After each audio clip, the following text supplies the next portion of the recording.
Both my children attended elementary school in the northern Midwest. As you can imagine, it snowed a lot. Even with all the snow removal infrastructure, when a particularly heavy storm came along, the town just couldn't keep up with it, and the buses couldn't run. For decades, the school district dealt with this by having 5 snow days built into the calendar. If they had more than 5 snow days, the kids would go an extra day or days at the end of the year. For years, this system worked, and no one ever complained, except the occasional child that had to attend a couple extra days in June. Well, all good things must eventually come to an end. The old mild-mannered super retired. A new super took his place. She was young, aggressive, and almost immediately reviled by everyone in the district. Let's call her Sue, because that's what we ultimately did to her. Sue came right out of corporate America. I don't know how she got it in her head that she wanted to run a school district, but she did. She was so inexperienced that the school board had to give her a waiver to work in our district before she could even show up for work. When the year started, Sue went on a power trip that made everyone's head spin. She slashed hours for support staff, barred children from repeating a grade without her personal approval. What? Cracked down on teachers taking sick time until the union pointed out that she was violating the CBA by doing that. Backed off a little, but vowed to go after any staff taking sick time.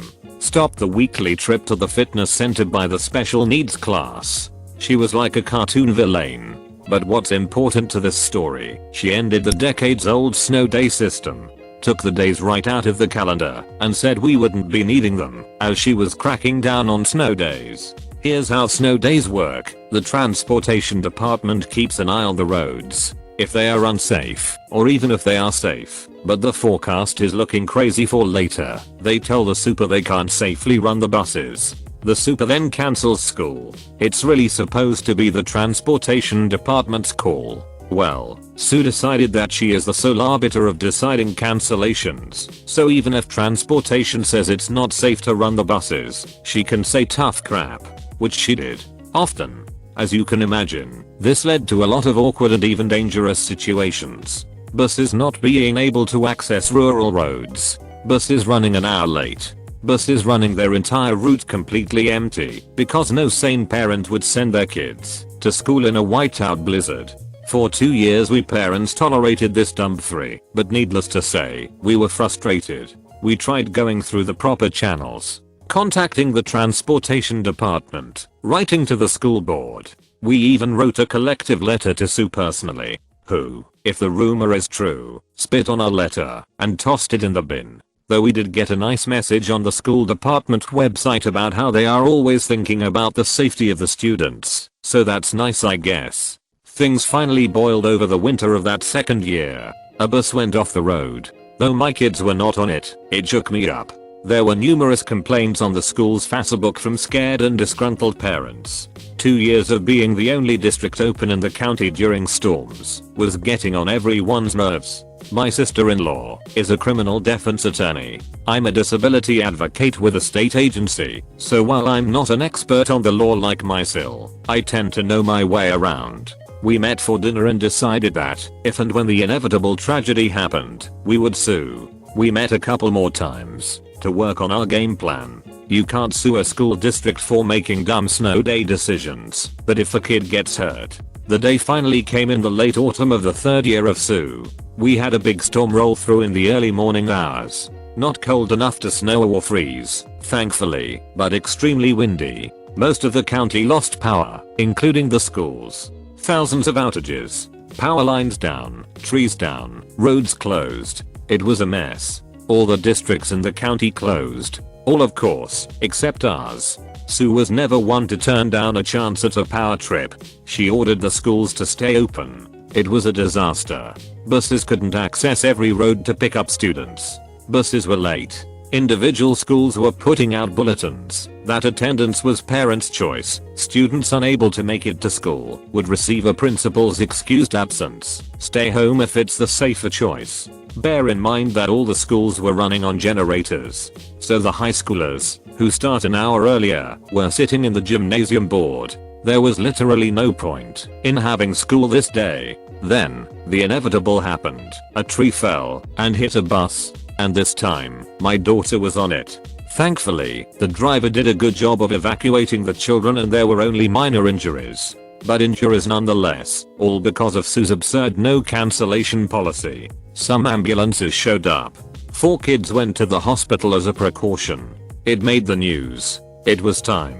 The district sent forms to all of the parents of injured children. They would cover all medical costs and provide counseling for the kids in the guidance office and a small cash settlement in exchange for the parents signing a release of liability. You can't sue us. But Mysil and I had gotten to the parents first and advised them not to sign anything as we were taking the district to big boy court. Some of the parents did take the settlement offered, which is understandable since not everyone likes drama, but some didn't.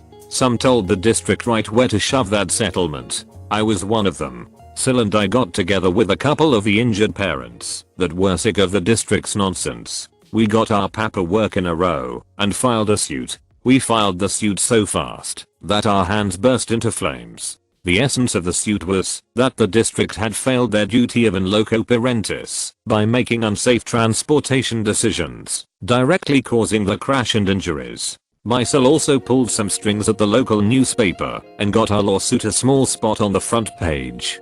Parents came out of the woodwork to express their support. They were frustrated after years of Sue's authoritarianism. It turned into a small media circus, and I'm sure some Redditor will Google this and find something.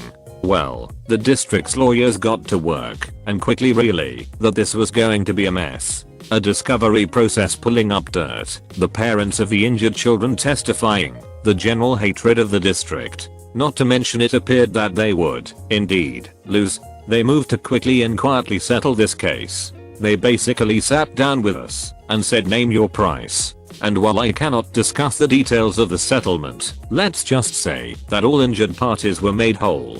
Also, the district changed their cancellation policy immediately. Now, if there was even a hint of snow or icy weather, they cancelled. A welcome change of pace. As for Sue, she became very quiet. She used to spend all day sending aggressive emails about her policies. Now, hardly a peep. All she did the rest of the year was fill the seat. As summer approached at the end of the year, Sue announced her resignation. She was leaving to pursue other interests. We think she was asked to resign. She was replaced by a superintendent who was much nicer. He rolled back all of Sue's power trippy policies. This happened when my wife and I first got married. My grandfather had passed just a couple months before and left me a very sizable inheritance with a note to make sure I use it smartly to start a good life for my wife and I. My father-in-law owns a real estate company that buys foreclosed houses and rehabs them, and he knew of a great starter home for my wife and I and agreed to pay to have it rehabbed with the understanding that we would pay him back when we were better established or after 2 years when we sold the house. So we bought the house and it took about 90 days to rehab it before we moved in. This is an important fact later on. So we finally moved into our house and had been there about 2 weeks when someone came and knocked on our door stating that they were the Homeowners Association HOA president and asked for my landlord's contact information. I explained that we didn't rent the home and that we were the owners, and then they followed that up by asking to speak with my parents. I reiterated again that I was the homeowner and asked them what they wanted. They explained that there was a HOA for the neighborhood and that I needed to sign the HOA rules and that I owed $90 prorated for my dues, but that they would give me 30 days to pay as a courtesy. However, they needed me to sign the rules right then. I told them I wanted to read and review them first before I agreed to sign anything, and they were extremely pushy about signing them right then. I refused and they told me that I had 7 days to sign them and explained that they have legal power to fine me if I do not turn in a signed copy in that time. I called my in-laws because I didn't know anything about HOAs and asked them for their advice. My father-in-law got pissed saying that it should have been disclosed prior to the sale. But sometimes with HUD houses that gets missed. We agreed that the $30-month fee wasn't horrible, especially because they did provide a really nice playground for the neighborhood. so I agreed and signed the rules. There were a couple that seemed a little over the top to me, but I agreed anyway because from my understanding at the time, I really didn't have any choice. It seemed fine enough until about a month passed and we had a small housewarming party with a couple friends. Literally, there were less than 8 people there including my wife and I. The house was small, but it had a nice deck. So we were out back having a small fire using a fire pit one of our friends had just given us when I heard someone knocking at the door. No, pounding, like a freaking cop. I just went around the house and there was the HOA president, his car in front of my house, with a yellow police light on top. Yes, I'm serious. I asked him how I could help him, and he very sternly told me that I was in violation of the HOA rules by throwing a party outside of approved hours, 10 PM curfew, and that I needed to send my friends home or quietly take it inside. I checked my watch, and it was 10:05 PM. I was amazed, but we took it inside regardless. The very next day, I had a letter from the HOA stating that it was my official warning for violation of the HOA rules by throwing a, and I quote, wild bonfire that was a safety hazard while drinking. I literally hadn't drank at all. Whatever, I brushed it off and figured it was no big deal. Flash forward 6 to 9 months, we were hosting a teen group devotional for our church one afternoon and we were playing a game of football in the street. We lived on a connecting street that got virtually no traffic and only had 2 houses on it, ours and the family across from us. House kids were also playing in the game. All of a sudden I hear a police siren and see the yellow light flashing. HOA president gets out and tells us that we have to break it up immediately as it's a safety hazard because one of the kids could run over. I was fed up with him and told him that they were fine and that we've been watching for cars and that he was literally the first car we've seen and we had been playing for over an hour at that point. He insists and asks what would happen if an ambulance or police officer needed to come down that street to save someone's life. This was stupid because literally both streets we were connected to have entrances from the main road. I gave in and we went inside. Next day, I get a letter explaining that I was being fined $60, the maximum fine allowed for a first offense, and that if I wanted to protest it, I could attend the next HOA meeting. I decide that I want to protest the fine, but noticed that the fine was due in 30 days and the next HOA meeting wasn't for 35 days. I opted not to pay until after the hearing and wrote a letter back to the HOA president stating as such. I go to the meeting and it's literally myself, the HOA president, the HOA secretary, president's wife, vice president, president's neighbor, and treasurer, vice president's wife. My protest was immediately overruled, and I was also charged a $30 late fee for not paying on time, despite notifying him. I was fed up. I couldn't take it any longer, but realized I really didn't have any recourse. About 4 to 5 months later, we gave birth to our first child, and about a month after that I was driving home one night. I was working a second job in retail at the time, and my buddy in the military called me. He had been deployed when my daughter was born and was calling to congratulate me when I got home.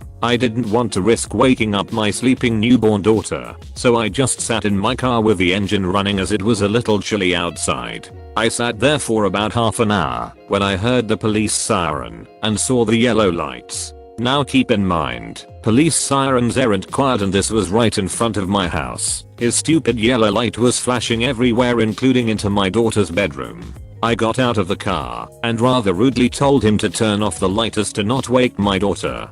He explained that I looked suspicious sitting in my car with it running outside of my house. I explained the situation and he told me I had to go inside and that my history of being a troublemaker wouldn't grant me any leniency. I basically told him where I thought he could go and proceeded to sit on the hood of my car. He sat there for another 15 minutes telling me I needed to go in and at one point touched my shoulder. I explained to him that if he touched me again I would take it as a sign of aggression and defend myself, which he responded by getting in his car and leaving.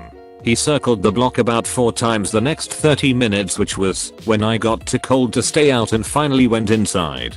Next day, I get a hand-delivered letter from him and the vice president, and he also asks me to step outside to talk about last night's incident. He explains that he was being nice by not calling the police on me after I threatened him, at which point I cut him off and told him that he needed to get off my property before I called the police on him for trespassing. I read the letter and saw that he was giving me 2 different fines for $180 each, which were the maximum amounts. One for violating curfew and one for disobeying the night watchman. I was done. I had reached my breaking point.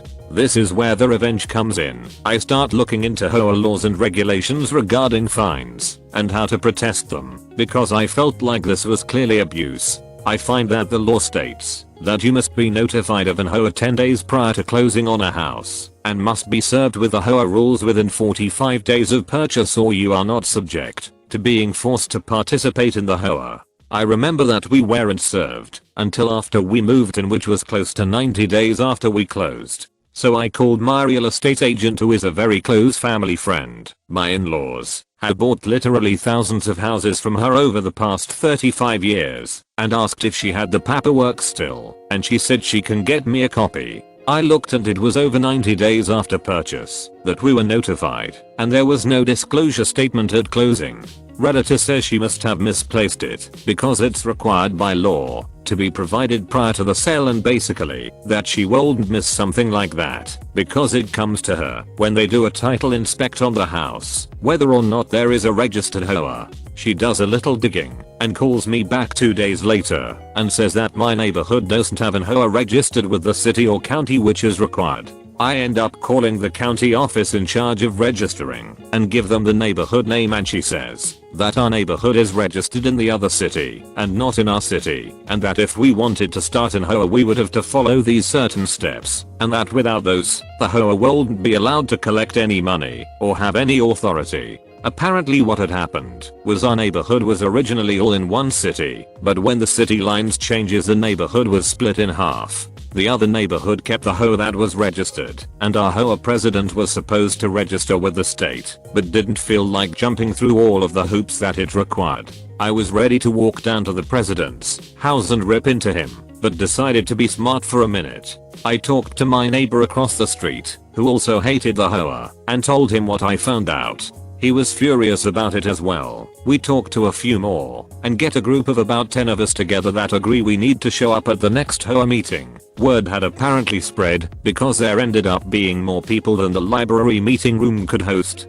I had specifically asked to be the speaker for the group, which they were nice enough to let me do. The president tried to prevent me from speaking due to being overdue on my fines. At this point, I'm about 3 weeks late on my last set of fines with a $30-week penalty on each fine, so my current bill is set to about $540. But I spoke anyway. I explained to them that I had contacted my in-law's attorney, also a family friend, who had drafted together a lawsuit regarding the fact they were impersonating a registered HOA in order to collect money from us, which was fraud. The president dismissed me and said I had no idea what I was talking about and that he had had enough of my antics. The staff members all left immediately while the rest of us stayed and talked. A month later we served them formally, myself and 20 other homeowners, suing them for all fines and HOA dues we had paid, to the tune of approximately $50,000, as some of these families had been there over 10 years. The president and vice president got their own attorney who attempted to legitimize the HOA, but it required the signature of like 90% of the homeowners. They got 3 signatures, including the 2 of themselves. Some other old bitter hag signed. After that failed, they tried to settle by agreeing to abolish the HOA and showed that they hadn't financially gained from it and that all funds had been used for the park upkeep, snow removal, and other neighborhood events. We took a vote and this was turned down in overwhelming fashion. I was surprised. I actually voted to accept this. Then about a week later one of the other families calls and mentions something about the park maintenance and snow removal. Apparently he had given a quote to do the landscaping for the park, cutting the grass, mulching, etc. and his quote had been a couple $100 cheaper than what they were paying, and that it had always bothered him because the person that did those jobs was the vice president's son, and that what they were paying him was pretty outrageous in terms of what's standard. Eventually it went to court, where the judge looked at everything and mandated that they pay $21,000, $1,000 per homeowner, plus attorney and court fees, which were like another $2,000 for a total of $23,000 in damages. Additionally, they were fined by the city's governing body after it was reported. I don't know how much that fine was though. We ended up selling the house that following summer, but I talked to a couple friends that still lived there about a year after it, and they said that the president and vice president both sold their houses and moved away because they were pretty much hated by everyone in the neighborhood, and that they had an informal hoa that people donated to for upkeep of the park. Thank you for watching. Slap that like button and comment your opinion on these stories below. I'm waiting. Write that comment. Seriously. Have you written it yet? If you don't comment, you make a bunny cry somewhere. You're not that kind of person. I know. Anyways, peace out and catch you tomorrow.